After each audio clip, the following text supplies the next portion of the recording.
Monster by Naoki Urasawa. In the last video, we were introduced to Dr. Tenma, a phenomenal surgeon who had the difficult decision in choosing the life between the mayor or the life of a little boy, which ultimately he would choose to go against his company and his direct orders and save the life of the little boy. But what we would come to figure out is that that decision would impact him in the worst way.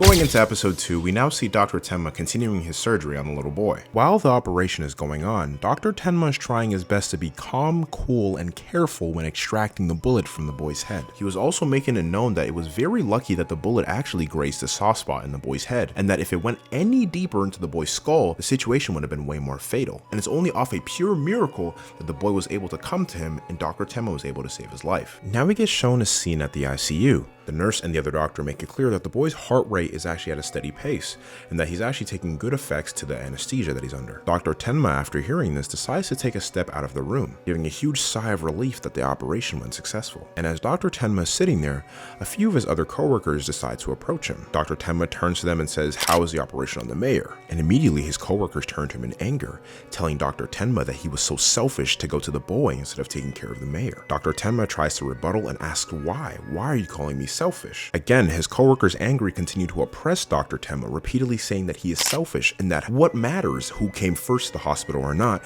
the mayor was the main priority. As this conversation was going on, another one of the directors ended up approaching Tenma as well, furthermore explaining to Tenma that he is truly selfish and that he gave him strict orders to take care of the mayor. Because of his selfish decision in choosing the boy, the mayor is now in critical condition, to the point where it could actually lead to the mayor's death. And furthermore, the director tells Tenma that he's very disappointed in the actions that he took, and that he will be informing the head director of the nursing department about this. Tenma, after hearing this news, stands in the hallway in utter shock, truly second-guessing his decisions that he chose to make, but ends up just walking it off. The next day we are shown Dr. Tenma in his room, and while he's hearing the news, he overhears that the mayor actually succumbed to his injuries and actually passed away while in the hospital. Tenma, after hearing this information, feels very defeated, very sad and bitter about the decisions that he's made. Furthermore, the head director of the nursing department explains that they tried everything in their power to save the mayor's life, but it was just too late. Tenma, trying to forget everything, tells himself that he should just go get some sleep. But as he closes his eyes, he overhears in the news about the Lieber case. He hears that there's been a lot of speculations considering both of the parents' death, chalking it up that it might have just been a murder or a robbery case. The news also tells about the boy who suffered a gunshot wound to the head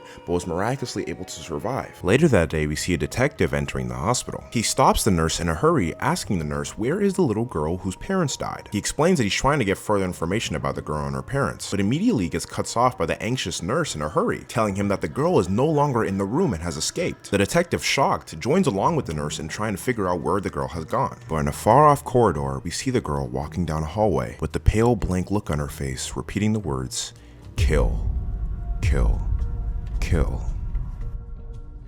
Next, we are shown Tenma at a business conference. We see Tenma on the sidelines, really disassociated with what's going on. Tenma is still beating himself up about the decision that he chose, but still ends up mustering up the courage to go confront the head director. He continually pleads to the head director, telling him that he's very sorry and that he's extremely apologetic to what he did. But the head director actually dismisses Tenma, telling him that what is done is what's done. Tenma, hearing this, shows a lot of gratitude, actually thanking the head director for forgiving him. In the background, we hear someone on the microphone saying that they're calling up the lead nurse in the nursing department.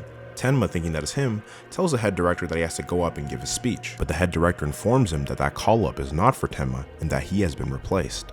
We see that the position has been given to one of Dr. Tenma's fellow coworkers, Dr. Boyer. Completely shocked, Tenma turns to the director and asks why. What is the reason for all of this? The head director informs Tenma that regardless of his good skills and his expertise in the medical field, that because of that selfish decision that he chose, he should give up any hope of ever seeing any rank ups in the medical department, and that no matter what he tries to do and no matter how hard he works, he will always still be at base level. Tenma, hearing this, is infuriated, yelling at the head director, pleading with the head director, but the head director does not want to hear any of it, and it completely shuts down any hope of Dr. Tenma achieving anything. Tenma, defeated, decides to take a step outside to get a fresh breath of air. And while he's outside, he actually sees his girlfriend Ava approaching him. Tenma goes to Ava, trying to seek some sort of comfort in her, also trying to plead with Ava to talk to her father. But Ava, even at Tenma's lowest, decides to ignore all of that and takes off her engagement ring that he gave her and throw it on the floor, saying that she has left him for another person who has a higher rank than him in the medical department. Tenma, heartbroken with nothing else left to his name, decides to go back to the one thing that could possibly give him joy,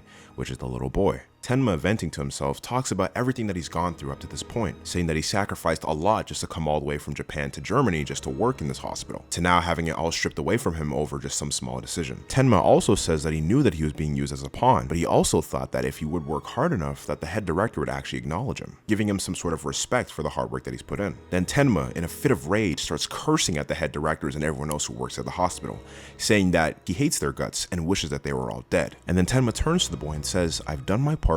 At least live a good life, little one," and walks away.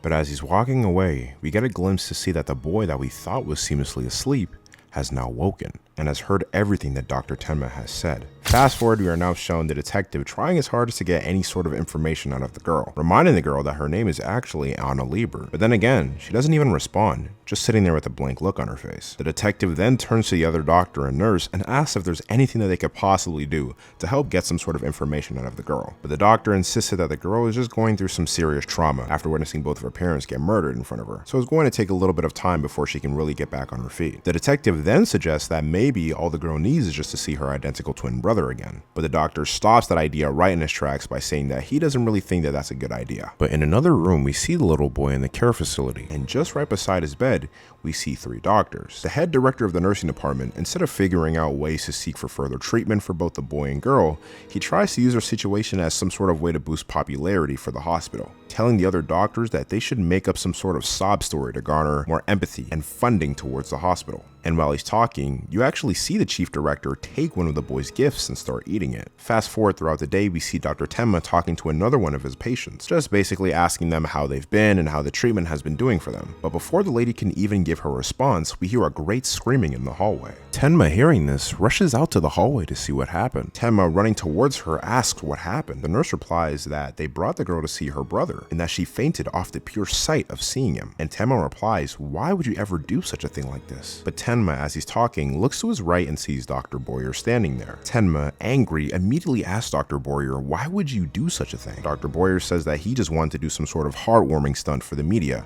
showing the 2 twins reuniting after being apart for such a long time. Dr. Tenma, fully infuriated, tells him that he should have came to him first before ever thinking about doing such a thing. Then Dr. Boyer replies with, "You have been replaced. This is my case now and I can do whatever I please." Tenma, even more angry, grabs Dr. Boyer and tells him that he cannot turn these 2 twins into a media stunt. But then Dr. Boyer tells Dr. Tenma to take a look at the boy and see how he reacted to meeting his sister again. Tenma turns and sees that the boy is actually reaching out for his sister while crying. After seeing this, Dr. Boyer then tells Tenma that it looks like his job here is all done and pushes Dr. Tenma out of the room. Now we see Tenma at an all-time low, completely in the gutter, with nothing else to live for in life, just drunk on the streets. We see him yelling, calling all of his other coworkers a bunch of morons who only care about profit and money and who don't really care about human life. Tenma, venting to himself, we see him trip and fall down in an alley and pass out. But far off, finally, we see Ava returning back home from a night out. She calls out for her father, telling him that she has returned back home, but there is no response. The whole house seems very quiet and still, and not even a sound is being made. She then sends one of the maids to go check on her father to see if he's okay. But as the maid enters a room, all she's met with are dead bodies. And Ava, going to look for her father herself, ends up checking her father's workroom. But as she opens the door as well, all she is met with is her dead father sitting there on his desk.